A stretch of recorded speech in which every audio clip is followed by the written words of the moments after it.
L'inégalité devant Internet, l'inégalité devant la téléphonie mobile, c'est finalement une égalité fondamentale dans la société aujourd'hui.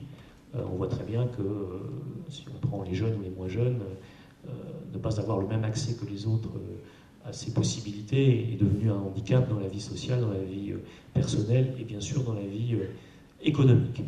Bon, Internet, dont beaucoup d'entre vous me parlent souvent, je dirais que le diagnostic est fait, il est fait par l'État, il est fait par le Conseil général, les réponses se mettent en place, on peut trouver qu'elles ne vont pas assez vite, qu'elles ne vont pas assez loin, mais d'une certaine manière, ça avance quand même.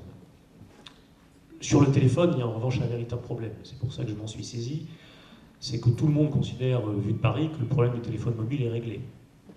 Parce que dans le fond, tous les Français ont un téléphone, la concurrence des opérateurs a permis de baisser les prix, et voilà, il n'y a pas de zone blanche, puisque quand vous allez devant la mairie du chef-lieu d'un canton, ça passe à peu près. Depuis le mois de mai dernier, je visite les unes après les autres les communes de ma circonscription. Je crois que j'en ai déjà visité une quarantaine, il m'en reste à peu près autant à faire, pour pointer précisément, quartier par quartier, la situation. Et je ferai un rapport à ce sujet, qui, je pense, coïncidera d'ailleurs avec l'arrivée au Parlement d'une loi sur la fracture numérique. Donc ce sera l'occasion de voir quelles réponses peuvent être apportées à ce diagnostic. Beaucoup d'élus, il y en a dans cette salle, sont inquiets sur le devenir du paysage intercommunal. Ils se disent, on a déjà mis un peu de temps à construire nos collectivités, enfin nos communautés de communes. Sur Chinon, une nouvelle communauté de communes se met en place, et il va déjà falloir franchir une étape supplémentaire. Moi, je suis assez d'accord avec cette appréhension. Je considère d'ailleurs que ce n'est pas forcément la bonne solution de faire des fusions forcées et de se retrouver avec des communautés de communes, des conseils communautaires pléthoriques.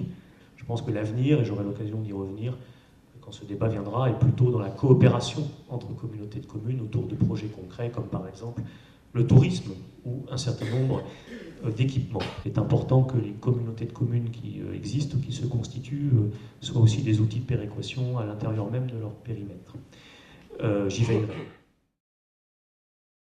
Je ferai attention aussi à ce que la construction des futurs projets et produits touristiques n'oublie pas des secteurs entiers de notre territoire. Je pense notamment à l'est de ma circonscription, l'est du canton de l'Île-Bouchard et le canton de Sainte-Maure-de-Touraine, qui certes n'ont pas la vigne, certes n'ont pas les châteaux, certes n'ont pas la Loire et les autres rivières, mais qui ont des atouts du patrimoine, du savoir-faire, et qui ne doivent pas être oubliés de notre réflexion collective sur la politique touristique.